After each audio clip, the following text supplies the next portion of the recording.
말씀을 전하도록 하겠습니다. 자, 앞을 보시고 말씀의 제목을 함께 읽어볼까요? 네, 제가 시작하면 읽으십시오. 행전서. 자, 읽겠습니다. 시작. 은혜를 기억하십시오. 아멘. 은혜를 기억하십시오라는 제목으로 하나님 말씀 전하도록 하겠습니다. 오늘 2월 첫째 주일이자 창립 20주년 감사예배 동참하시는 모든 믿음의 가족들을 환영하고 축복합니다. 우리 서로에게 인사했으면 좋겠어요. 사랑합니다. 축복합니다. 인사합시다. 아멘. 네, 너무 반가운 얼굴들 많이 오셨는데요. 이따가 또 인사 나누도록 하고요. 오늘 말씀을 통해서 우리 모두가 하나님께서 주시는 위로와 회복을 누리시기를 주님의 이름으로 축원을 드립니다. 자, 오늘 말씀은 사무엘 선지자 시대에 일어난 일입니다. 이 당시 이스라엘은 늘 블레셋의 그늘 아래에서 고통을 받고 있었어요.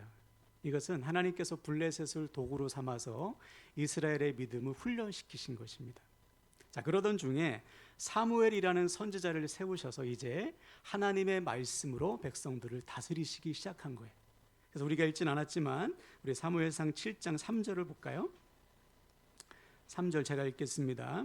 사무엘이 이스라엘 온 족속에게 말하여 이르되 만일 너희가 전심으로 여호와께 돌아오려거든 이방신들과 아스타롯을 너희 중에서 제거하고 너희 마음을 여호와께로 향하여 그만을 섬기라.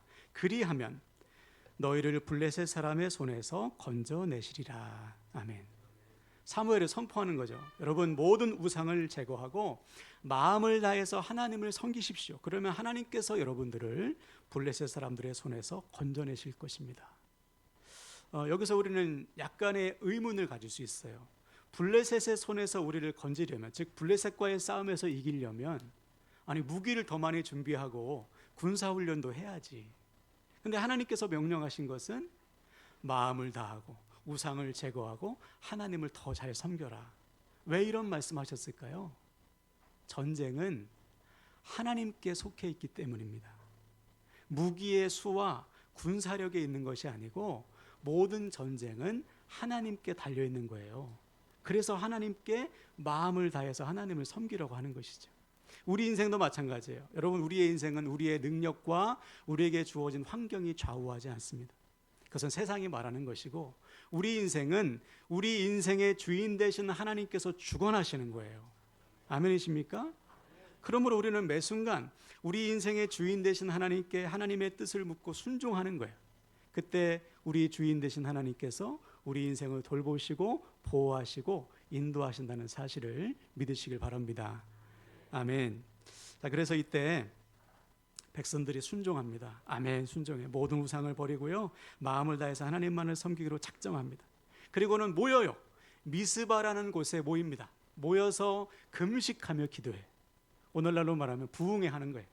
온 백성들이 모여가지고 금식하며 기도하면서 하나님, 우리가 하나님만을 섬기겠습니다. 모든 우상을 버립니다. 이렇게 하나님 앞에 전심으로 예배. 얼마나 은혜가 충만하겠어요. 애기 괜찮아요? 놔두세요. 예.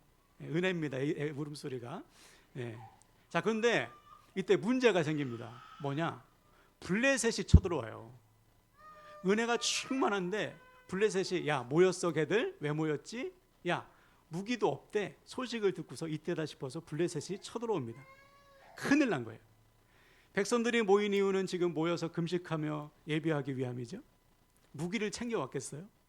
금식했어요. 싸울 힘이 있겠습니까? 없어. 지금 싸우면 100% 지는 거예요. 큰일 난 것이죠. 자, 여기서 우리는 또 원망이 나오죠. 아니, 하나님을 좀 잘 섬기려고 하는데 왜 이러한 위기와 문제가 닥치나. 마음을 좀 다잡고 은혜 받고 하나님, 제가 이제부터 하나님께 충성하겠습니다. 제가 신앙생활 제대로 해보겠습니다.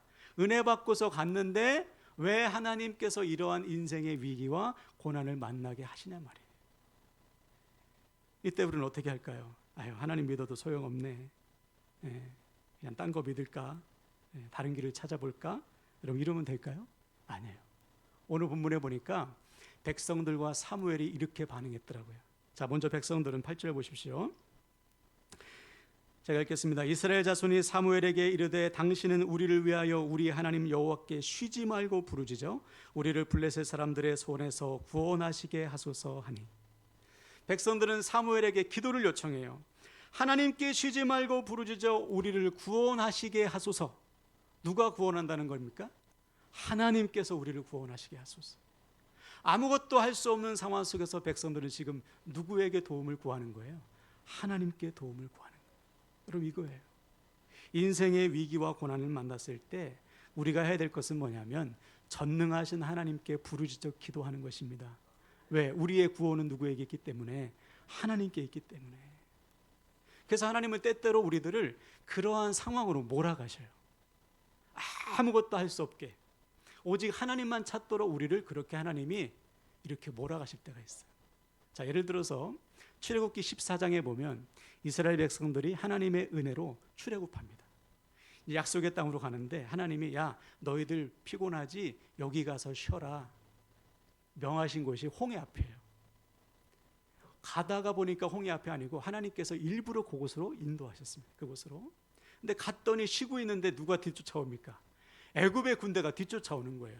큰일 났어요. 그때도 무슨 무기가 있겠어? 앞에는 홍해가 가로막고 있습니다. 도망갈 데가 없습니다. 왜 하나님께서 이스라엘 백성들을 앞에 홍해, 뒤에는 애굽, 이러한 상황으로 몰아가실까? 모세가 이렇게 우리에게 알려주고 있습니다. 자, 출애굽기 14장 13절 우리 앞을 보고 한번 읽어볼까요? 시작. 모세가 백성에게 이르되 너희는 두려워하지 말고 가만히 서서 여호와께서 오늘 너희를 위하여 행하시는 구원을 보라. 너희가 오늘 본 애굽 사람을 영원히 다시 보지 아니하리라. 아멘. 여호와께서 오늘 너희를 위하여 행하시는 구원을 보라. 구원은 오직 하나님께 있음을 보여주시기 위해 하나님께서 그들을 홍해 앞으로 인도하셨다는 바로 이거죠. 하나님은 때때로 우리가 하나님만을 찾도록 오직 하나님의 구원을 바라도록 우리 인생을 몰아가신다는 거예요. 그래서 백성들이 이 모세와 함께 하나님 앞에 부르짖지 않습니까? 그때 어떤 일이 일어나죠? 홍해를 가르시고 마른 땅처럼 건너게 하십니다. 뿐만 아니라 애굽의 군사들, 그 군대 전부를 홍해에 몰살시키셔요. 완전한 승리, 완전한 구원을 경험하게 하시는 것이죠. 우리 인생이 바로 이거예요. 하나님의 말씀에 순종함에도 불구하고 인생의 위기와 고난을 만났다면 이 순간이야말로 하나님께서 베푸실 은혜를 경험할 기회임을 믿으시길 바랍니다. 내가 하나님을 찾고 있는데 나를 이러한 상황으로 몰아가셨다? 여기에 분명한 하나님의 뜻이 있구나. 그러므로 사랑하는 여러분, 우리도 인생의 위기와 고난을 만났을 때 부르짖어 기도하시길 바랍니다. 오직 구원은 하나님께 있음을 여러분 믿음으로 선포하시고 하나님께 삶을 맡기셔서 우리 앞에 홍해가 갈라지는 은혜가 임하시기를 주님의 이름으로 축원을 드립니다. 아멘. 자, 그럼 사무엘은 또 어떻게 했을까요? 9절을 보십시오. 제가 읽겠습니다. 사무엘이 젖 먹는 어린 양 하나를 가져다가 온전한 번제를 여호와께 드리고 이스라엘을 위하여 여호와께 부르짖음에 여호와께서 응답하셨더라. 아멘. 이 바쁜 시간에 사무엘은 예배하는 거예요. 지금 코앞에 블레셋 군대가 닥쳤는데 사무엘은 하나님 앞에 예배하며 하나님 앞에 부르짖고 기도합니다. 무슨 말이냐? 인생의 위기와 고난을 만났을 때 우리는 가장 먼저 하나님 앞으로 달려가야 돼요. 하나님 앞으로. 다른 거 찾지 말고 가장 먼저 하나님을 찾고 하나님 앞에 나아가 하나님의 은혜를 구해야 됩니다. 왜? 답은 누구에게 있어요?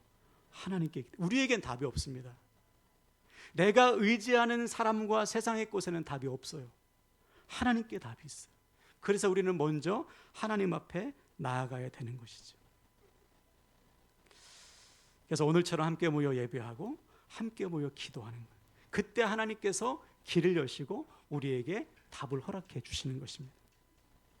그러므로 사랑하는 여러분, 어떤 상황을 만나도 이 예배의 자리, 기도의 자리를 떠나지 마시고 오직 하나님께서 응답하실 것을 믿고 오늘처럼 함께 모여 예배하고 함께 모여 기도함으로 하나님께서 열어주시는 길을 경험하시기를 주님의 이름으로 간절히 축원을 드립니다. 자, 그래서 이때 하나님 어떻게 하셨을까요? 응답하셨어요. 자, 10절을 볼까요? 10절. 오늘 본문 10절입니다. 제가 읽겠습니다. 사무엘이 번제를 드릴 때 블레셋 사람이 이스라엘과 싸우려고 가까이 오매 그날에 여호와께서 블레셋 사람에게 큰 우레를 발하여 그들을 어지럽게 하시니 그들이 이스라엘 앞에서 패한지라. 아멘. 백성들과 사무엘이 예비하며 기도했더니 하나님께서 응답하셨는데 어떤 응답? 큰 우레, 천둥을 막 우르르 쾅쾅 치신 거예요. 그러니까 블레셋 군대가 정신이 나갔어. 자, 이때 이스라엘 백성들 어떻게 합니까? 치는 겁니다. 방금 전까지만 해도 두려워서 벌벌 떨었는데 하나님의 은혜를 경험하니까 담대해졌어.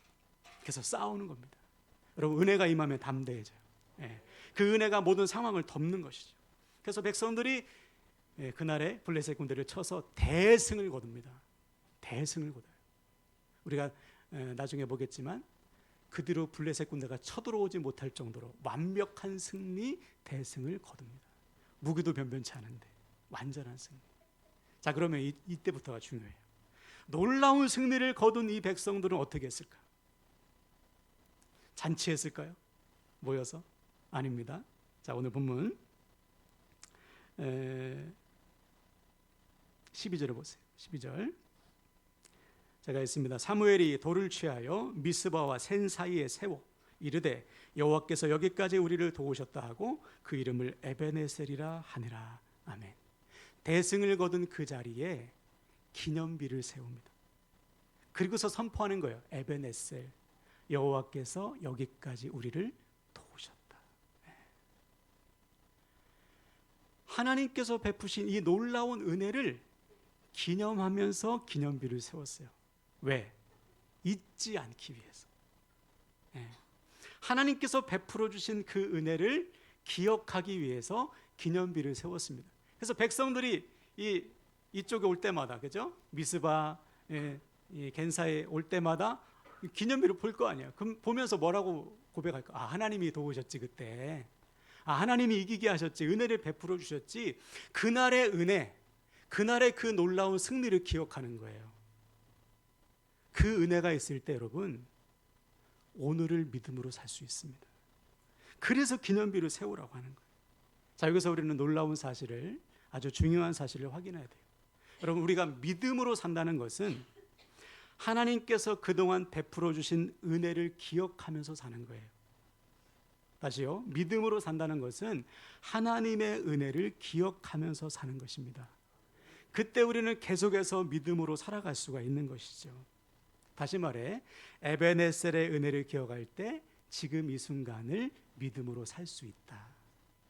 반면에 은혜를 잃어버리면 오늘을 믿음으로 살 수 없습니다.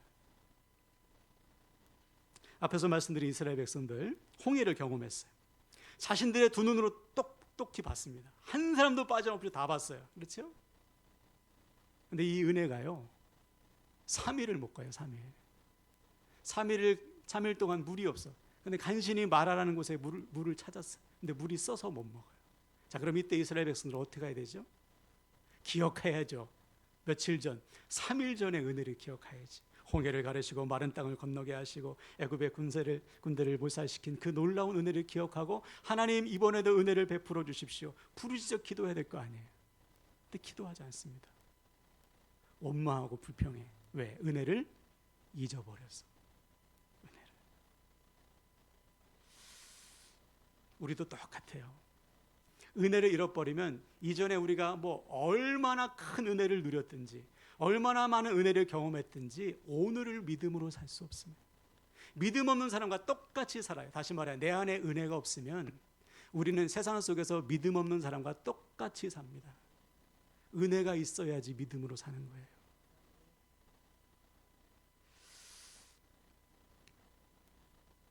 반면에 우리가 은혜가 충만하면 어떨까요? 어떠한 상황도 문제가 안 돼요. 내 안에 은혜가 충만하면, 그 은혜를 기억하면 우리는 어떠한 상황도 별거 아닌 거예요. 자, 예를 들어 여러분 다윗을 한번 생각해 보십시오. 사무엘상 17장에 보면 그 유명한 다윗과 골리앗의 이야기가 나옵니다. 다윗은 그때 10대 청소년, 목동입니다. 전쟁의 경험이 없어요. 골리앗은요 거인족입니다. 성경에 보니까 키가 3m가 넘어. 전쟁터에서 어려서부터 자란 장수입니다. 싸움꾼입니다. 싸움이 되겠어요, 안 되겠어요? 안 되죠. 그래서 골리앗이 나와서 막 하나님의 이름을 모욕해도 아무도 나서지 못하고 숨어서 벌벌 떨 뿐이에요. 근데 이때 다윗이 탁 나서는 것이죠. 하나님의 이름을 모독하는 저자 누굽니까? 제가 싸우겠습니다. 사울이 불러 왕이 보니까 애야. 자기 갑옷을 입혔는데 맞지도 않아. 너무 작아가지고. 야, 너 안 되겠다. 너 안 돼. 네가 어떻게 골리앗을 이기니? 여러분, 그때 다윗이 뭐라고 고백했습니까? 이렇게 고백했어요. 자, 사무엘상 17장 37절 시작. 또 다윗이 이르되 여호와께서 나를 사자의 발톱과 곰의 발톱에서 건져내셨은즉 나를 이 블레셋 사람의 손에서도 건져내시리이다. 사울이 다윗에게 이르되 가라, 여호와께서 너와 함께 계시기를 원하노라. 아멘. 다윗은 고백해요. 여호와께서 나를 사자와 곰의 발톱에서 건져내셨은즉, 무슨 말이에요? 이미 경험했다는 거예요. 나 이미 경험했어요. 이미 하나님의 은혜를 경험했습니다. 이번에도 하나님 은혜를 베풀어 주실 것을 믿습니다. 이 믿음으로 골리앗 앞에 서는 것이죠. 여러분, 이거예요. 과거의 은혜를 기억하는 사람은 오늘 지금 이 순간을 믿음으로 맞설 수 있는 것입니다. 여러분, 믿음이란 어제의 은혜가 오늘의 은혜가 될 것을 믿는 거예요. 네. 멋진 말이죠. 어제의 은혜가 오늘의 은혜가 될 것을 믿는 것입니다. 왜 그럴까요? 어제의 하나님과 오늘의 하나님이 똑같아요. 아멘이십니까? 홍해에서의 하나님과 마라에서 하나님은 다르지 않습니다. 그렇기 때문에 우리는 눌릴 필요가 없는 거예요. 이미 베풀어 주셨지. 홍해 갈랐으면 끝난 거예요, 인생은. 예. 그 은혜의 경험 한 번만 있으면 오늘의 말하는 문제거리가 아니에요. 하나님은 동일하시기 때문에. 자, 그래서 다윗은 골리앗을 향해서 달려갈 때 이렇게 선포하며 달려가요. 자, 우리 다윗처럼 한번 선포해 볼까요? 17장 45절 읽습니다. 시작. 다윗이 블레셋 사람에게 이르되 너는 칼과 창과 단창으로 내게 나아오거니와 나는 만군의 여호와의 이름 곧 내가 모욕하는 이스라엘 군대의 하나님의 이름으로 내게 나아가노라. 아멘. 너는 네 능력과 네 환경으로 나에게 오지만 나는 은혜를 가지고 간다. 나에게 베푸신 놀라운 하나님의 은혜, 그 능력을 의지하여 너에게 달려간다. 우리 인생이 이와 같이 되길 바랍니다. 아무리 큰 문제가 생겨도요, 여러분 이렇게 선포하세요. 이거 별거 아니야. 이미 경험했어. 한번 따라서 해볼까요? 별거 아니야. 이미 경험했어. 이게 믿음의 삶이에요, 여러분. 이미 경험했어. 이미. 그때 우리는 오늘을 믿음으로 살 수 있고 믿음으로 살면 또 다른 은혜를 경험하게 되는 거예요. 할렐루야. 그래서 여러분, 지금 우리에게는 또 다른 은혜가 필요한 게 아니에요. 이미 베푸신 은혜를 기억하는 게 중요해요. 하나님께서는 이미 우리에게 충분한 은혜를 부어주셨습니다. 우리가 기억하지 못할 뿐이지. 기억하면 되는 거예요. 여러분의 인생을 돌아보십시오. 모든 순간이 은혜였잖아요. 인생의 고난과 위기와 아픔을 지날 때마다 하나님은 여지없이 은혜를 부어주셨습니다. 아멘이시죠? 그 은혜를 기억해야 되는 거예요. 그 은혜를 기억할 때 오늘을 거뜬히 살아낼 수 있는 거예요. 우리 교회를 돌아봐도 그렇습니다. 벌써 20년 지났습니다. 엄청 지났죠. 제가 앞으로 목회를 정년까지 하면 20년 남았어요. 딱 반했습니다. 여러분이 쫓아내지 않으시면 저를 계속 할 건데 20년을 돌아보면 모든 게 은혜예요. 얼마나 많은 일들이 있었겠습니까? 근데 은혜밖에 생각이 안 나요. 2006년 2월 저희가 5일날 첫 주일 예배 드렸는데 지금 보면 보이지도 않는 곳에 개척을 한 것 같아요. 요천도 목자골목 3층 상가 301호 1,000만 원에 보증금 50만 원에 시작하죠. 하나님께서 사람들을 보내주시는 거예요. 우리 귀한 영혼들을 보내주셔서 세우게 하시고, 그렇죠? 또 큰 위기가 있었죠. 우리 교회 2022년도 교회가 쫓겨나는 위기 속에서 하나님 우리의 눈물의 기도에 응답하셔서 이렇게 아담하고 예쁜 성전을 또 허락하시고, 이런 은혜가 우리에게 있기 때문에 저는 걱정하지 않습니다. 앞으로 어떤 문제가 와도 이미 경험했기 때문에, 하나님께서 이미 우리에게 은혜를 베푸셨기 때문에 아무런 문제가 되지 않는 거예요. 여러분 인생도 아무런 문제가 되지 않아요. 아멘이십니까? 여러분, 사랑하는 여러분, 이 시간 말씀을 마무리하는데요, 오늘 말씀을 통해 우리 모두 에베네셀의 은혜를 기억하시길 바랍니다. 이미 베풀어 주신 은혜를 생각하면 마라의 쓴물, 골리앗 아무것도 아니에요. 혹시 지금 인생의 문제, 위기, 고난, 아픔이 있습니까, 여러분? 에베네셀의 은혜로 덮으시길 바랍니다. 덮으시고요. 오늘 본문의 백성과 사무엘처럼 하나님 앞으로 나아가세요. 그리고 하나님의 은혜를 구하세요. 또 은혜를 베풀어 주실 거야. 이 믿음으로 오늘 하루를 사십시오. 그래서 남은 평생 여러분의 인생에 또 다른 에베네셀의 기념비가 많이 세워지시기를 주님의 이름으로 간절히 축원을 드립니다. 아멘. 우리 옆 사람이 이렇게 축복하고 말씀을 마치겠어요. 어제의 은혜로 오늘을 살아갑시다. 은혜로 오늘을 살아갑시다. 아멘. 이 시간에